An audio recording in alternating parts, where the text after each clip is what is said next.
Location ist halt der Hammer mit dem Sonnenuntergang.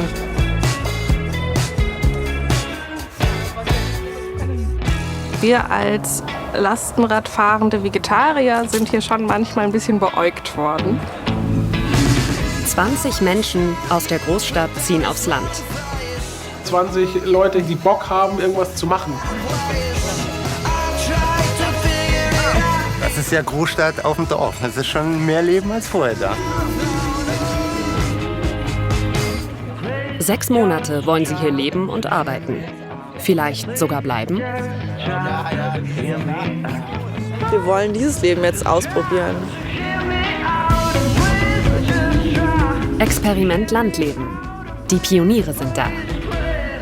In Homberg-Efze, in der nordhessischen Provinz.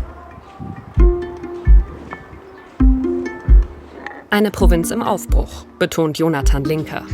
Er hat die 20 Kreativen hierher geholt, die seine Heimatregion voranbringen sollen. Im Summer of Pioneers, so heißt sein Projekt. Jonathan ist Nachhaltigkeitsjournalist und glaubt an eine Zukunft auf dem Land jenseits von demografischen Modellrechnungen, die sagen, es geht bergab. Es wird eben einzelne Regionen geben, die daraus ausbrechen und das Gegenteil beweisen. In dem Projekt geht es einfach darum, herauszufinden, was braucht es denn eigentlich? Weil wissen tun wir das auch nicht alle. Deswegen laden wir ja 20 Leute ein, die uns eigentlich genau das auch erzählen können. Was fehlt denn konkret noch? Eine Woche vor Projektstart. Die ersten Pioniere sind schon da. Christina und Julian kommen aus Frankfurt und brauchen für ihre neue Wohnung noch einen Kühlschrank. Jonathan hat zufällig einen übrig. Ja, der sah so aus, dass ihr den nicht genommen hättet. Also Mega gut, vielen Dank. Das war jetzt, so hätte man nicht schön abgeben. Wir freuen uns. Wir realisieren es noch nicht so ganz, dass wir jetzt Frankfurt verlassen gerade. Wir wissen ja noch nicht so genau, was da kommen wird. Die beiden haben die letzten 10 Jahre in der Großstadt gelebt. Jetzt wagen sie das Experiment Landleben. Kriegst du was dafür? Nee. Danke. Danke. Niemand seiner Schuld.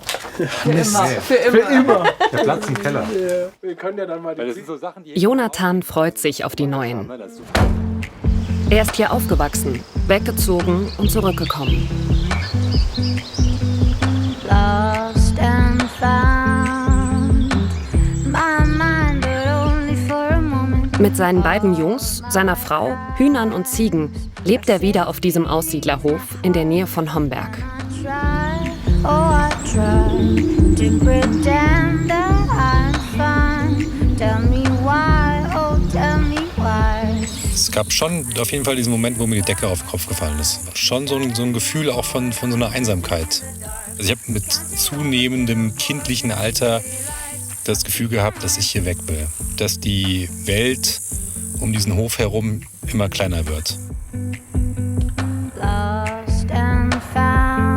Und heute kann ich mir einen Bauwagen in den Garten stellen und kann mit allen Menschen, die ich erreichen möchte, zusammen arbeiten.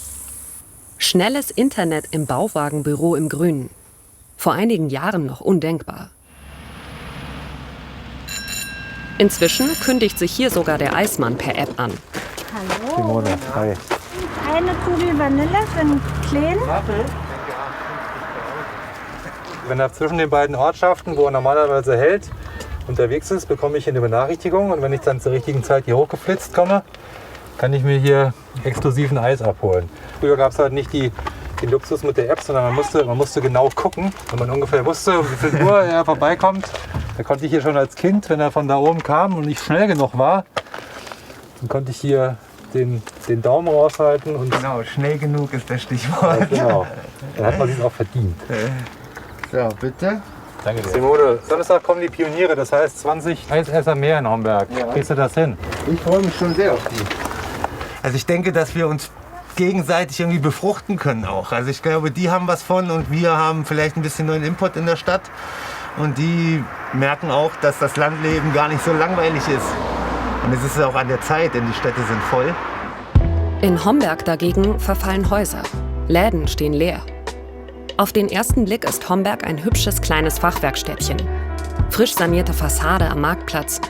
Aber 2 Straßen weiter bröckelt der Putz. Mit dem Pionierprojekt soll die Innenstadt zum modernen Campus für neues Arbeiten auf dem Land werden. Im ehemaligen Optikergeschäft entsteht ein Coworking Space für die DigitalarbeiterInnen.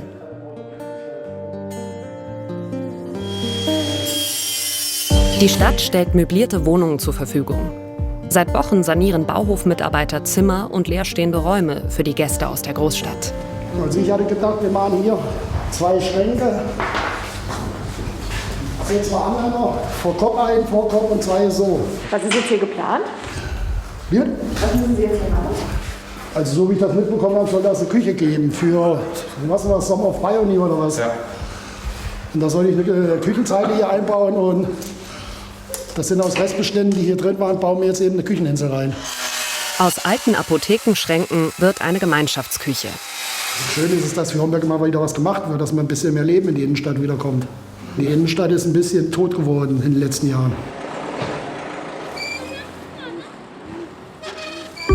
Für 150 € im Monat bekommen die PionierInnen WG-Zimmer oder Wohnung. Dazu gibt's schnelles Internet und einen kostenlosen Arbeitsplatz. Ein großzügiges Angebot, aber auch eine Chance für Homberg.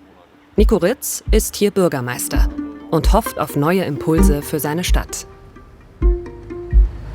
Der zentrale Punkt bei diesem Projekt ist sicherlich die Erkenntnis zu gewinnen, was Menschen dazu bringen kann oder was Menschen auch daran hindern kann, aufs Land zu ziehen, und zwar dauerhaft aufs Land zu ziehen. Also was macht uns als Kleinstadt attraktiv für Menschen aus dem urbanen Raum? Was sind die Probleme, die wir möglicherweise noch beheben müssen oder die Herausforderungen, die wir noch bewältigen müssen, um tatsächlich auch für diese Menschen attraktiv zu sein? Das alte Standesamt wird Pionier-WG.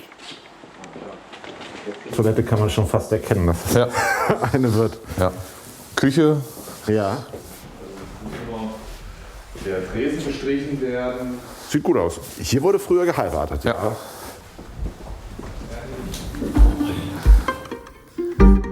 Und das hier war zuletzt Büro, auch bis vor wenigen Wochen noch. Naja, und jetzt sollen hier die Pioniere einziehen.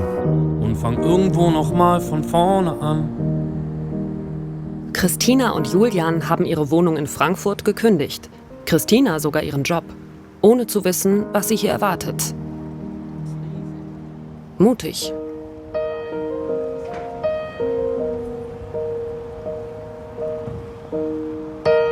Das kriegen wir auch von unserem Freundeskreis auch schon von vielen gesagt. Wenn man erzählt so, oh boah, krass, das hätte ich ja auch voll Bock drauf, aber das traue ich mich nicht. Oder das ist schon ein großer Schritt. Für uns fühlt es sich gar nicht so groß an, weil wir so im Umbruch waren. Innerlich in so einer Umorientierungsphase. Was wollen wir eigentlich mit unserem Leben? Was ist das Ziel? Ist das Ziel, ständig in einem Hamsterrad festzustecken, wo man viel Geld verdienen muss, weil man eine teure Miete zahlt? 1.300 € Miete haben die beiden in Frankfurt gezahlt. In Homberg wohnen sie für 300 € im Monat. Zumindest solange das Pionierprojekt läuft. Von Mai bis Oktober. Nett, wir fühlen uns sehr wohl, es ist schön ruhig. Man kann das Fenster auflassen, ohne dass ständig Busse vor der Haustür vor dem Fenster vorbeirauschen.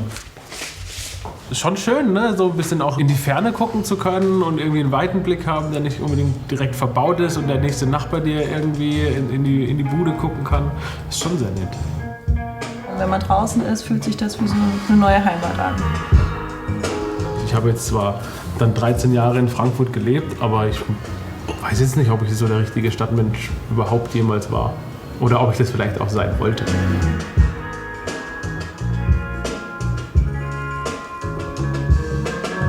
Natürlich hat man auch irgendwie Ängste, wenn man gerade wie wir das Leben so ein bisschen neu startet, auch beruflich, ob das so alles funktioniert. Julian ist Kameramann. Christina hat als Aufnahmeleiterin für Film und Fernsehen gearbeitet. Beides Jobs mit wenig Zeit fürs Privatleben.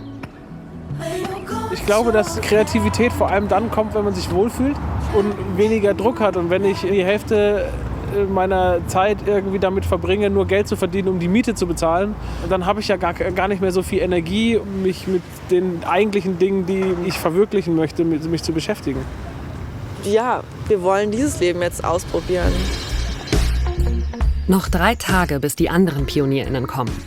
Jonathans ausrangierten Liegestuhl und seine alte Kaffeemaschine kann sicher jemand gebrauchen. Doch ans Einrichten ist in manchen Wohnungen wenige Tage vor Projektstart noch nicht zu denken. Hier ist die Dusche, hier ist, glaube ich, Toilette, Waschbecken, kommt hier hin. Also das ist alles innerhalb der letzten 2-3 Wochen hier passiert. Das war hier komplett Rohbau. Natürlich kann man jetzt so jetzt niemanden einziehen lassen, aber das müssen wir zum Glück auch nicht. Herr Glotsche? Ein paar der Pioniere kommen später nach Homberg als geplant. Ein willkommener Puffer. Wir wollten Sie mal besuchen und gucken, wie es in einer der Wohnungen aussieht, wo noch ordentlich gearbeitet wird. Wir haben noch 3 Tage und dann werden wir sehen, das Beste draus machen. Also, das Einzige, was ich machen kann, ist Danke sagen. Das habe ich aus meinem Garten heute Morgen gemacht. Ich wollte nur einfach irgendwie Danke sagen. Ich werde das weitergehen bei uns ins Büro, auf dem Bau. Und also so von den Wohnungen her sind wir so gut im Rennen. Immerhin, das Gemeinschaftsbüro ist fertig. Julian kann als freier Kameramann und Kolorist größtenteils mobil tätig sein. Genau wie Roxana. Pünktlich zum Projektstart ist sie aus Berlin gekommen. Als digitale Nomadin kann sie von überall aus der Welt arbeiten. Jetzt tauscht sie ihr Homeoffice auf engstem Raum in ihrer Berliner WG gegen Coworking Space in Homberg. Na, wie geht's? Gut, und selbst? Ah ja, mal einen Kaffee, gell? Und Kuchen. Jonathans Schwiegermutter hat Kuchen gebacken, gell? Genau. Gerade diese Treffen hier am Kaffeeautomaten sind einfach so erfrischend und nett und so ein bisschen mehr menschlicher Kontakt als immer nur die gleichen Personen zu Hause. Das ist richtig gut. Für mich ist das gerade super, super schön. Ich arbeite schon seit 2 Jahren im Homeoffice. Unsere Firma ist schon ein bisschen länger remote unterwegs. Ja, ab und zu mal so kleine Inseln der sozialen Kontakte. Roxana berät Unternehmen in Sachen New Work, neues Arbeiten, digital und selbstorganisiert. In Homberg teilt sie sich für 6 Monate das Büro mit Programmierern, Webentwicklern, Designern, die sich, wie sie, auf das Projekt beworben haben. Und sie hofft auf neue Bekanntschaften im analogen Leben. Also ich wohne ja in der WG, deswegen da haben wir recht viel Kontakt und gehen auch mal zusammen abends noch spazieren und kochen auch zusammen. Das ist super schön. Hi Jens. Hi. Na? Ja, es ist ich würde sagen, das Sofa hat Charakter. Genau. Genau, und hier gehen unsere Zimmer überall von ab. Da ist mein Zimmer. Dass es hier so sehr Büro-Style sein würde, hatte ich jetzt nicht erwartet, aber man gewöhnt sich dran. Einen sehr großen Schreibtisch, den ich relativ selten nutze, weil ich meistens im Coworking Space arbeite und ja, sonst war eigentlich alles schon hier drin. Ich habe es nur ein bisschen aufgehübscht, ein bisschen persönlicher gemacht und ein paar Fotos aufgehängt, weil der große Raum doch recht karg war vorher. 2 Rucksäcke, mehr habe ich nicht dabei gehabt, genau. Dabei wäre noch so viel Platz gewesen, ne? Ja, auf jeden Fall. Aber fühlst du dich wohl? Ja, voll. Der Platz ist auch ganz gut. Ich mache hier morgens Yoga, da habe ich auf jeden Fall genügend Platz, ohne irgendwo anzustoßen. Platz gibt's hier genug. Zum Beispiel im Gemeinschaftsgarten, den Homberg den Städtern zur Verfügung stellt. Generell soll das hier so ein Ort werden, wo man sich einfach auch treffen kann. Gerade mit Corona ist es natürlich gut, irgendwas zu haben, wo man sich draußen treffen kann. Und das wird hier noch ideal. Schaut noch nicht ganz so aus, dass es möglich ist, aber das wird noch werden. Gemeinsam Gärtnern. Vernetzt im echten Leben, statt am Laptop, wie die meisten von ihnen. Klar erdet das irgendwie auch, einfach mal wieder in der Erde rumfummeln zu können. Hände schmutzig zu machen. Der große Traum der Städter. Ein ganzes Wochenende hat die Gruppe hier zusammen Unkraut gejätet. Ein völlig neues Learning, auch für Christina.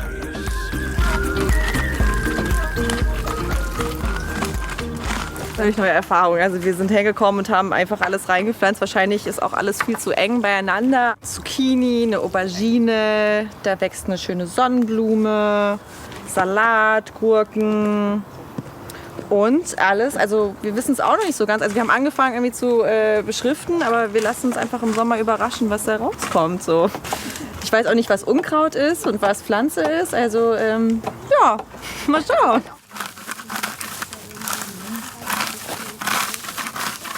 merke das total, wie viele jetzt auch Bock haben, einfach so ihre Hände in die Erde zu stecken. Und das ist das, worum es uns halt auch geht. Ne? Zu sagen, okay, das Digitale und das Bodenständige, das Bodenverhaftete, dass das gemeinsam gedacht irgendwie eine höhere Lebensqualität ermöglichen kann. Ne?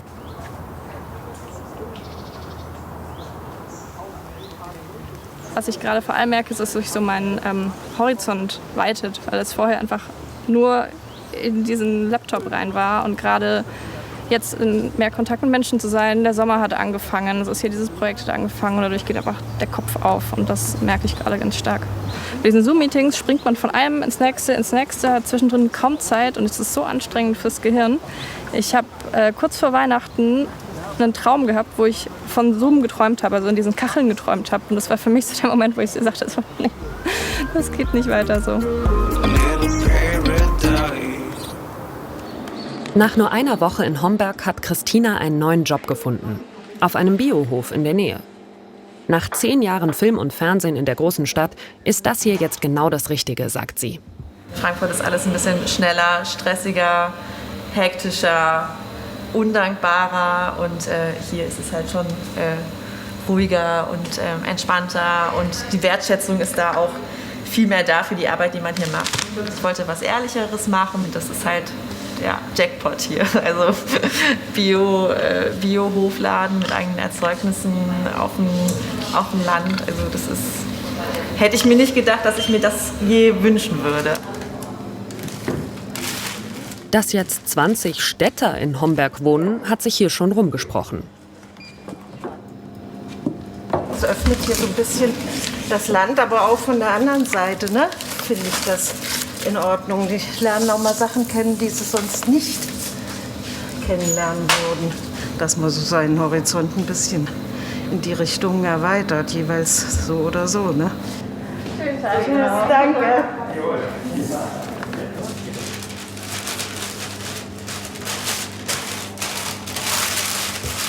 Durch den Jobwechsel wurde mein Gehalt sozusagen auch halbiert, aber ich habe eigentlich gemerkt, dass man das Geld ausgibt, was man hat. Die letzten Jahre war auch schon so ein kleiner Konsumwandel bei mir, dass ich auch darauf geachtet habe, okay, was kaufe ich, was brauche ich, kann ich das gebraucht kaufen, muss ich überhaupt so viel kaufen? Und durch diesen Sinneswandel ist mir das Thema Geld auch gar nicht mehr so wichtig. Mit weniger Geld und möglichst ohne Auto wollen Christina und Julian auskommen. Mit ihrem neuen Lastenrad klappt das bis jetzt ganz gut. Selbst für Julian, den Hobbyschreiner. Ich habe eine Bank gefunden gehabt, die ich meiner Meinung nach so den schönsten Ausblick hatte, den ich bisher so gesehen hatte. Und der hat die Sitzfläche gefehlt. Die habe ich jetzt mal einfach schnell gebaut. Und jetzt würde ich die gerne wieder montieren, dass ich da auch sitzen kann und den Ausblick genießen kann. Jetzt sollten wir auf jeden Fall schnell machen.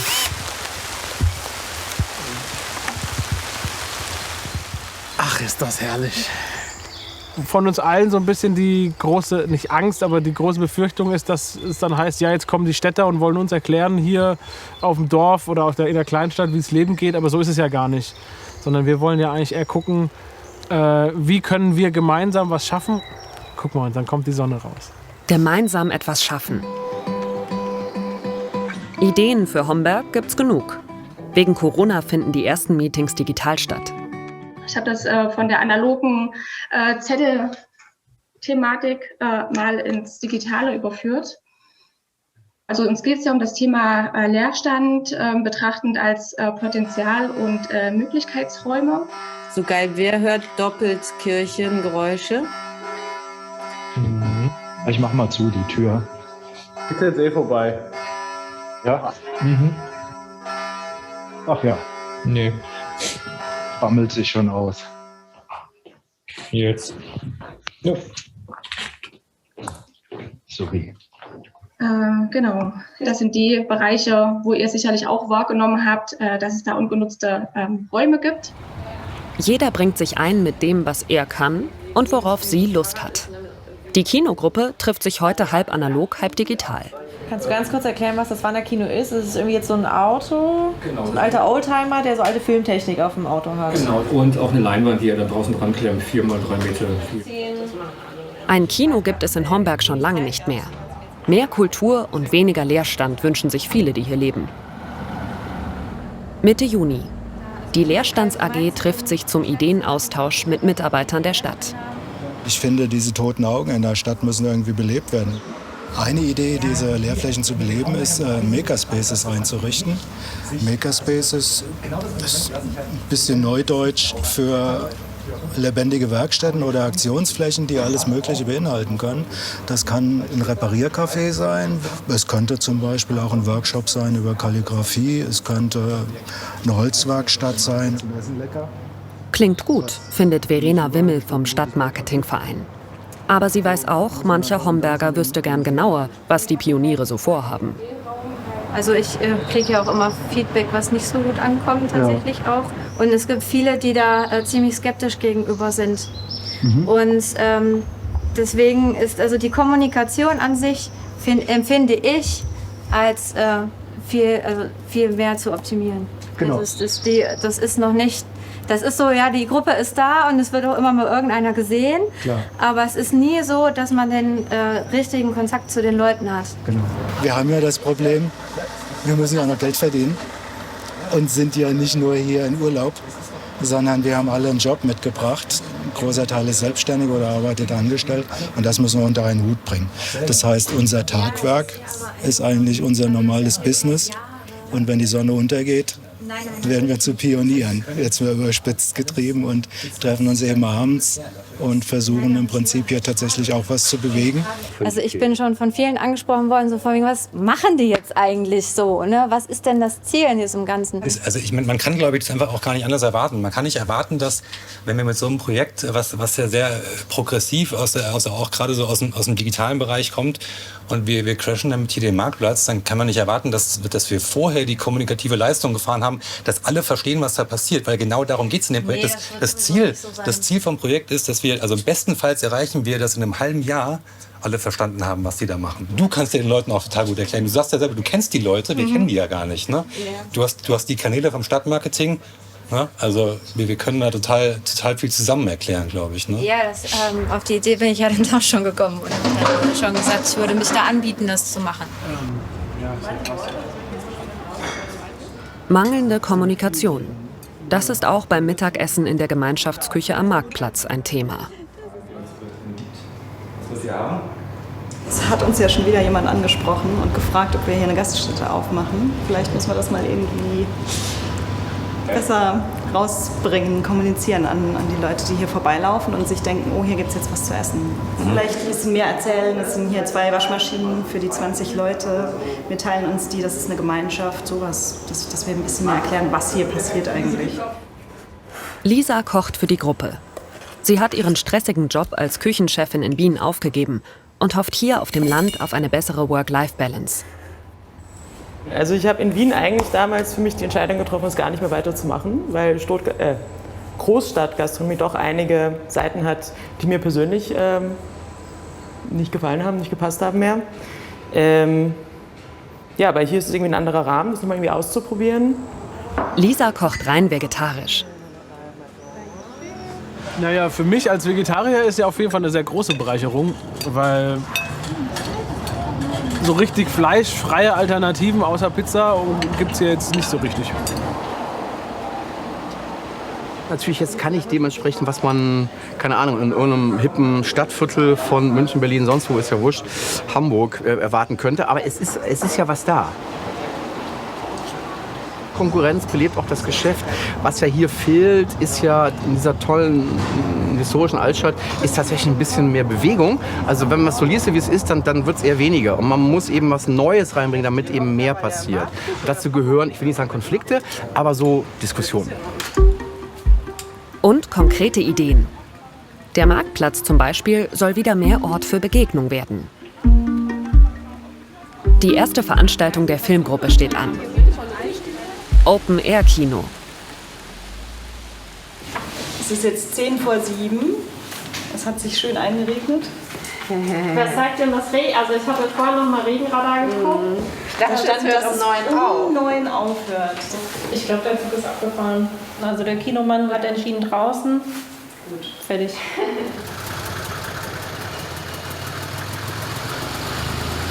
Mit Sponsorengeldern und Unterstützung des Homberger Kulturvereins haben sie das Wanderkino engagiert. Ich glaube, wir werden auf jeden Fall jetzt Leute abschrecken. Ganz klar, dass nicht alle kommen bei dem Regen, aber macht nichts. Weitermachen. Und Stühle wischen. Die Gruppe ist optimistisch und die ersten Einheimischen neugierig. Toll, dass ihr das gemacht habt. Ja, schön, ne, oder? Ja, auf jeden Fall. Ja, finde ich auch. Kommt bestimmt super an. Und das Wetter hält. Ja, war abgesprochen. 14% Regen wahrscheinlich. Ja. Kein Problem. Genau. Unter 50 kein Problem. Genau. Danke. Ja, Plätze sichern kann man sich schon, ne? Was eine Gemeinschaft bedeutet, das hatte ich im Vorhinein so nicht erwartet, dass so einen krassen Impact, so eine krasse Auswirkung auf mich hat. Pünktlich zu Veranstaltungsbeginn hört es auf zu regnen. Und es sind mehr Leute da als gedacht. Junge Leute, die auch gekommen sind, Aperol Spritz von der Gastro, also es läuft. So muss es sein. So. Kino auf der Gas. Ich habe das auf Instagram gesehen, da haben die Werbung nochmal für gemacht und haben geschrieben, um 21 Uhr geht's los. Und dann habe ich rechts, links angeschrieben und habe gesagt, hier, habt ihr Lust? Heute laufen Stummfilme aus den 20ern mit Live-Musik.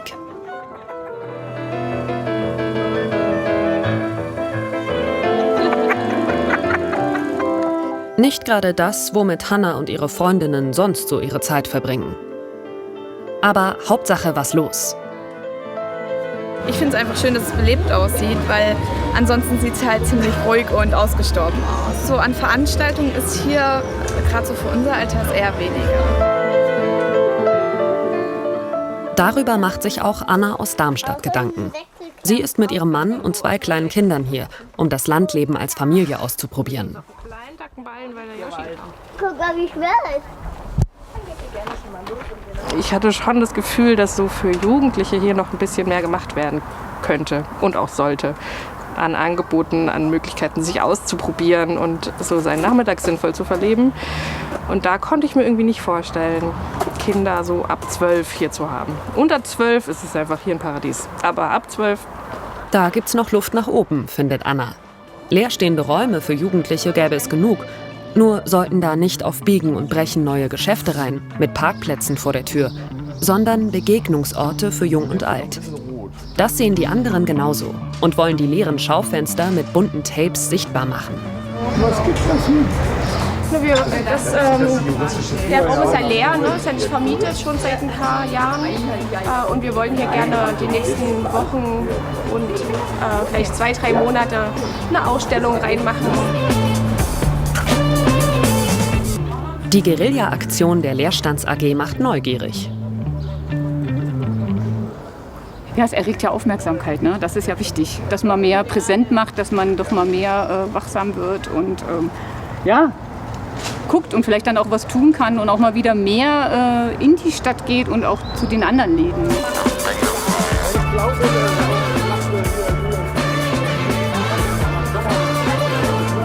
Die haben ja zum Beispiel auch alle gar nicht gewusst, dass wir zum Beispiel gar nicht, dass wir jetzt alle berufstätig sind. Wollen wir tauschen? Wir tauschen. Dass wir alle berufstätig sind und das alles hier in unserer Freizeit machen. Und das ändert natürlich auch immer vieles. Also es hat sich eine ganz klasse Gemeinschaft gebildet, man macht gerne was zusammen. Wir alle haben das so ein bisschen unterschätzt im Positiven, wie schnell es eine so funktionierende und tolle Gemeinschaft entstehen kann. Stimmt, bitte. Ich komme aus einer Kleinstadt, war lange in Großstädten, wollte auch nie wieder zurück in eine Kleinstadt. Aber die hier ist anders. Die ist agil. Meine schläft ein bisschen mehr, meine ursprüngliche.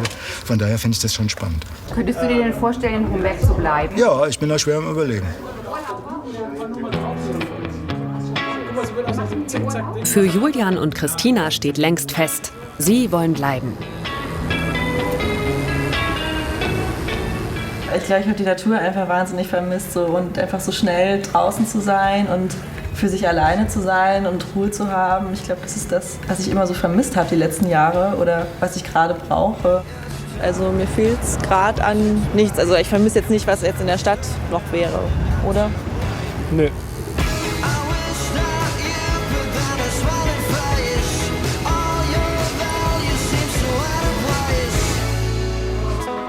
Zusammen haben sie das Café im Biohof übernommen. Auch Julian arbeitet inzwischen mit. Haben uns gefragt, könnt ihr euch vorstellen, das Café zu übernehmen oder das Café zu leiten? Und da haben wir jetzt nicht lange rumgemacht oder lange überlegt, sondern haben gesagt, ja, warum denn eigentlich nicht? Hättet ihr euch das vor 5 Jahren auch schon vorstellen können? Auch vor einem halben Jahr nicht, nein. Also auf jeden Fall ein Flat White. Also für mich ist das wirklich Neuland eigentlich hier. Wir haben nichts zu verlieren. Ich glaube, der Hof hat auch nichts zu verlieren. Es wird auch bis jetzt super angenommen. Einfach einen guten Cappuccino mal zu trinken oder guten Kuchen zu haben und das auch mal. Ich glaube, Angst habe ich nicht. Wir sind zuversichtlich, ja, würde ich sagen. Optimistisch. Die Eltern der beiden sind heute das erste Mal zu Besuch. Julians Mutter war anfangs skeptisch. Erst habe ich gedacht, was sind das jetzt wieder für neue Ideen? Und dann haben wir uns mit dem Thema mal beschäftigt. Man googelt und guckt. Und ich dachte, boah, das ist eine tolle Sache, habe ich noch nie gehört. Und ich finde es gut, einfach in kleine Orte, die so ein bisschen verlassen sind, mal neues Leben zu bringen. Und ich denke, Homberg ist es wert, ist ja so eine schöne Fachwerkstatt. Aber da muss einfach noch mal so ein bisschen Schwung rein. Und ich hoffe, dass die das schaffen. Da drücke ich ganz fest die Daumen. Veganer Kuchen und Flat White mit Hafermilch funktionieren jedenfalls auch im Landcafé. Nicht nur bei den Gästen aus der Großstadt.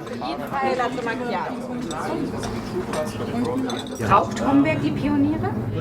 Ich finde ja, weil die Pioniere eine schöne neue, sagen wir mal, Denkart hineinbringen. Einfach mal eine ganz andere Sichtweise. Wobei ich sagen muss, ich bin halt wieder so ein bisschen schon mittlerweile der typische Nordhesse. Erstmal so anschauen, was ist da los, was sind das für Leute.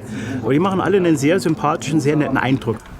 Und wie ist die Stimmung unter den Pionieren? Frage, wie wir das Weekly weitermachen. Ich glaube, viele von uns haben vorher schon mit dem Gedanken gespielt, aufs Land zu ziehen, aber wussten nicht so ganz wohin, weil sie nicht wussten dann mit wem. Und ich glaube, so gerade dieses Gemeinschaftliche hier ist das, was auch Leute jetzt dazu bringt, zu überlegen, ob sie bleiben oder nicht. Überlegst du?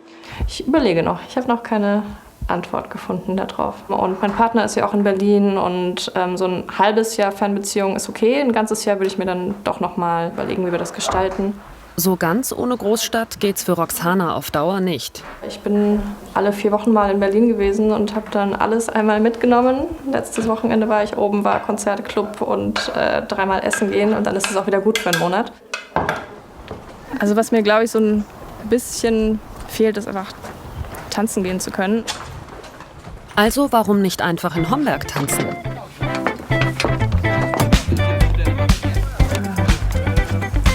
Im Laufe des Sommers haben sie den Burgberg als Party-Location für sich entdeckt. Eigentlich braucht es 2 Dinge. Einen Biertisch und den Schlüssel zum Turm, damit wir dort Strom kriegen. Den Rest haben wir. Das hat uns ja allen so ein bisschen gefehlt. Ne? So die letzten 1,5 Jahre war ja nicht so viel mit Musik laut und Leuten tanzen oder so. Einmal in der Woche treffen sich die Homies. Klingt schöner als Pioniere, finden sie. Hier oben zum Sundowner. Ich habe tatsächlich Homberg auch neu kennengelernt. Diese Lebensqualität, die man hier genießen kann. Jonathans Zuhause. Ein Sehnsuchtsort für Städter. Simone der Eismann findet's cool. Das ist schon mehr Leben als vorher da. Also es hat schon was gebracht.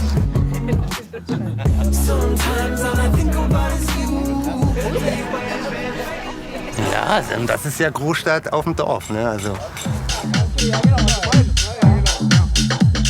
Die Homberger, sie brauchen ein bisschen, aber ich glaube schon, dass wir Leute angesteckt haben. Also da kam dann eine Hombergerin zu mir und meinte, was müssen wir tun, damit das nächstes Jahr weitergeht. Sie war jetzt 4-mal hier und sie will, dass das unbedingt nächstes Jahr weitergeht. Wie können wir das machen? Mittlerweile feiern Homberger und Homies gemeinsam. Bei der letzten Party auf der Burg hat Roxana auch Katrin kennengelernt. Sie verkauft Öko-Gemüsekisten und kann Hilfe gut gebrauchen. Salat, Mangold. Genau, da ist Salat dran. Da müssen wir dran riechen. Ist geil, ne? Frisches Gemüse vom Feld. Was man dafür tun muss, ist für Roxana Neuland. Das sah bei dir irgendwie einfach raus. Dann kannst du die setzen und ich fange schon mal an mit den Löchern machen, oder? Mhm. Wie eine Städterin stellt sie sich gar nicht an, ehrlich gesagt. Also die kann Kohlköpfe mehr haben, da muss man manchmal in Deckung gehen, ja. Roxy, die kommt auch gut ins Schwitzen, also war schon ein paar Mal eine rote Birne hier auf dem Acker. So ein Praktikumszeugnis mit den Worten. Ja, genau so. Wir sind ja ein bisschen freier. Kannst du denn da in Berlin was mit anfangen mit so einem Praktikumszeugnis? Kommt drauf an, was die nächsten Schritte sind, ne? I'm just beginning, the pen's in my hand, ending unplanned. Ich bin gerade immer einen halben Tag hier und einen halben Tag mache ich weiter mit meiner digitalen Arbeit und merke dann aber doch, dass ich durch diesen Wechsel, der tut mir total gut. Macht den Kopf irgendwie ein bisschen ruhig, das ist total schön. In Berlin hat Roxana nur einen kleinen Balkon. Um den hat sich bisher immer ihr Freund gekümmert. Er hat gesagt, so glücklich bin ich selten von der Arbeit gekommen. Woran hat er das festgemacht? Ich glaube, ich habe sehr viel gestrahlt, als ich später zu Hause war. Ich habe so 1, 2 Kommentare bekommen, ja, die Berliner Hipster beim Aussteigen wieder. Das habe ich ein paar Mal von Kolleginnen gehört. Ich würde die Handschuhe ausziehen, dann fühlst du es besser. Ja. Ich bin eine Spinne. Ja. Ja, lieber mit den Handschuhen. Das wohler. Das ist weg. Aber Lisa will das anfühlen? Aber du hast noch nicht überlegt, das Handtuch zu werfen? Nö, im Gegenteil. Später wollen sie noch zusammen grillen. Die Maiskolben kommen mit. Für die Vegetarier. Gut, nehme ich. Eine echte Win-Win-Situation hat sich für den Waldkindergarten der Stadt und für Lisa, die Köchin aus Wien, ergeben. Sie kocht jetzt auch mit und für die 25 Kinder hier. Nach mehreren Jahren professioneller Gastronomie als Küchenchefin in Wien eine ganz neue Erfahrung. Guck mal, ich habe die durchgeschnitten einmal. Sehr gut. Und mit dem Messer immer aufpassen. In großen Küchen muss man weniger darauf achten, dass die Leute das Messer richtig halten. Das können sie eigentlich zu dem Zeitpunkt schon. Wo halt hier drauf geguckt werden muss. Und hier muss man doch irgendwie seine Augen irgendwie an allen Orten gleichzeitig haben gefühlt. Aber es macht auf jeden Fall Spaß. Der Sinn dahinter, den sehe ich auf jeden Fall mehr, weil es halt irgendwie, es ist halt nicht nur irgendwie dafür sorgen, dass man satt ist, sondern halt generell irgendwie dafür sorgen, dass man halt zeigt, wo Sachen herkommen, wie Sachen gemacht werden und ja, dass man Sachen halt auch komplett aus Rohstoffen komplett selber machen kann einfach. Also eine Tomatensauce zum Beispiel wirklich nur mit Gemüse, nicht aus der Tüte. Auch hier kocht Lisa komplett vegetarisch. Salat mit Äpfeln und Möhren und Kartoffeln. Das Vegetarische finde ich sehr gut, weil wir kriegen an 2 Tagen im Moment noch aus der Großküche. Hoffen, dass das irgendwann mal ganz auf die Lisa übergeht. Das ist unser Wunsch, das wäre sehr schön. Auch Lisa würde gerne weitermachen. Ja, die sind durch. Auch wenn das Pionierprojekt in 2 Monaten endet. Sie will in Homberg bleiben. Durch die Wertschätzung, die Lisa hier erfährt, mag sie ihren Job wieder, sagt sie. Nico Ritz, der Bürgermeister, ist heute auch mit. Er ist gespannt, wie das neue Mittagessen so ankommt. So sieht es immer aus, wenn wir über ein Feuer kochen. Okay. Das macht ihr immer freitags? Oh, danke schön. Ja, immer Freitag. Immer freitags? Ja. Na dann. Ach, super, ich muss jetzt freitags gar nichts mehr kochen. Ich gehe jetzt immer hierher. Glaubst du mir nicht, ne? Nee, geht auch nicht, leider. Aber heute esse ich gerne mal mit.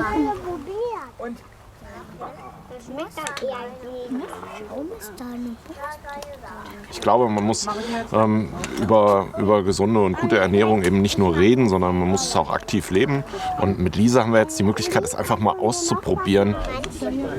Wir sind gerade im Bereich der Stadt- und Regionalentwicklung ja üblicherweise dergestalt unterwegs, dass man verschiedene Studien macht, dass man Konzepte erarbeitet und vieles von diesen Studien und vieles von diesen Konzepten leider dann auch in der Umsetzung hakt oder eben schlicht in der Schublade verschwindet. Und hier ist es andersherum. Hier wird schlicht und ergreifend ausprobiert. Ich glaube, dass hier eine einzelne Person deutlich mehr bewegen kann. Ich habe hier das Gefühl, dass wenn etwas fehlt, dann hat man hier die Möglichkeit, wenn man Bock hat, diese Lücke zu füllen. Das ist ja auch dieser Gedanke eigentlich dieses ganzen Projektes, hierher zu kommen und sehen, was fehlt und das einfach selber in die Hand zu nehmen. Und das ist doch eigentlich total schön. Also in der Stadt, vergiss es. Kannst du ja nicht machen. Sagen, oh, ich will jetzt eine Galerie eröffnen. Ja, viel Spaß beim Miete bezahlen. Hier auf dem Land ist genau das möglich. Leerstand wird zu Freiraum. Für Lesungen oder Kunstausstellungen mit internationalen und regionalen Künstlern. Die Pioniere haben das Landleben nicht neu erfunden, sie haben es für sich entdeckt. Und was die Pioniere eben auch geschafft haben, was total wertvoll ist, die haben einfach eine größere Vielfalt reingebracht. Das gefällt auch der Stadt so gut, dass der Magistrat im September entscheidet, es soll weitergehen. Mit alten und neuen PionierInnen.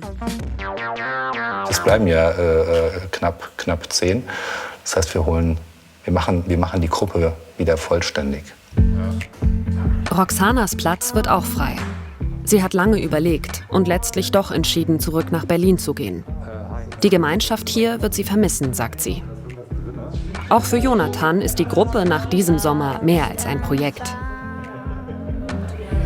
Ich kann wahnsinnig gut zurückgezogen alleine arbeiten in meinem Bauwagen, aber den Sommer über war der doch dann tatsächlich eher verwaist. Also ich genieße das auch. Es hat ganz klar eine deutlich höhere Qualität für mich, hier zu sein, statt in meinem Bauwagen jetzt am Waldrand zu stehen, jeden Tag.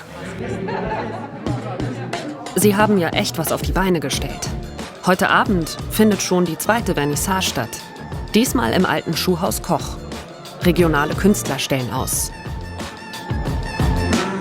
Ich freue mich sehr, dass sich die Untergasse aktuell gerade zur Kunstgasse entwickelt. Das ist eine wirklich tolle Entwicklung. Wenn Sie noch vor ein paar Wochen durch die Untergasse gelaufen sind, dann war das doch ein recht tristes Bild. Das muss man leider so deutlich sagen. Und ich kann einfach nur alle animieren, sich diesem Aufbruch ein Stück weit anzuschließen.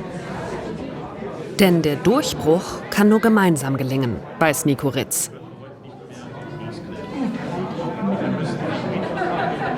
Wir haben hier früher unsere Schuhe immer gekauft und jetzt ist hier Kunst und das ist irgendwie auch toll. Ja. Es hat ja lange leer gestanden und ich finde es schön, dass hier jetzt einfach was Schönes ist. Ja. Das ist was anderes, was Neues und ich glaube, die Leute, vielleicht brauchen die so einen Anstoß, um dann vielleicht auch weiterzumachen. Das wäre schön. Das wünschen sich auch die PionierInnen. Weitermachen mit möglichst vielen Unterstützern. Ich glaube, wir brauchen echt Wenn man das hier sieht, ist man in der Mitte der Stadt angekommen. Und wir werden ja auch begrüßt auf der Straße, also manchmal auch aus dem Auto heraus, wo du im ersten Moment gar nicht weißt, wer ist denn das jetzt? Und das sind aber Homberger. Einfach winken, immer winken. Ja, immer winken. Immer winken. Und wir winken zurück und das ist schon ein tolles, super Gefühl. 8 von 20 wollen bleiben und verlängern ihr Experiment Landleben. Auch Johannes. Und das ist halt toll, dass man wildfremde Menschen irgendwo trifft, mit denen man zusammen was bewegen kann.